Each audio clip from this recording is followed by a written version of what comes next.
வணக்கம் பலமுறை சொன்னேன் சபையினர் முன்னே. டியர் எக்வப்ஸ் family, welcome back to our channel.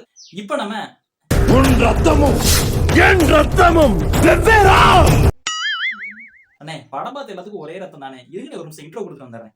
டே எக்வப்ஸ் என்னடா இத்தனை வருஷம் கழிச்சு வந்திருக்க அப்படின்னு சொல்லி எல்லாம் சாக்கா பார்க்கறது புரியுது. நீ எதுக்குடா அப்ப வந்து சொல்லி பாக்குறீங்களா? சூர்யா அண்ணனே 2.5 வருஷம் கழிச்சு தேட்டருக்கு இப்படி ஒரு மொக்க படத்தோட வரும்போது நம்ம ஏன்டா அந்த படத்தை ரோஸ்டோட வரக்கூடாதுன்னு சொல்லிட்டு தான் இந்த கம்பேக். இன்னைக்கு என்னெல்லாம் பண்ண போறானோ? எல்லா பேரும் போட்டு துவச்சிக்கிட்டு இருக்க படத்தை நம்ம எதுக்கடா துவைக்கணும்னு பார்த்தாலும் சரி, சூர்யா அண்ணன் மேல ஏன்டா உங்களுக்கு எல்லாம் இந்த வெஞ்சன்ஸ் அப்படின்னு சொல்லிட்டு தான் ஒரு கொஸ்டின் கேட்கிறேன். அதுக்கு முன்னாடி ஒரு இன்ட்ரோ போட்டுருவோமா? அப்புறம் என்ன ஆரம்பிக்கலாமா? படத்தோட டைட்டிலுக்கு வருவோம். இந்த படத்துக்கு கங்குவான்னு பேர் வச்சிருக்க போல கத்தவான்னு பேர் வச்சிருக்கலாம். ஏன்னா படம் ஃபுல்லா எல்லாம் கத்தினே இருக்கிறானுங்க. எந்த அளவுக்கு கத்துறானுங்க அப்படின்னா இதை விட மோசமா கத்துறானுங்க.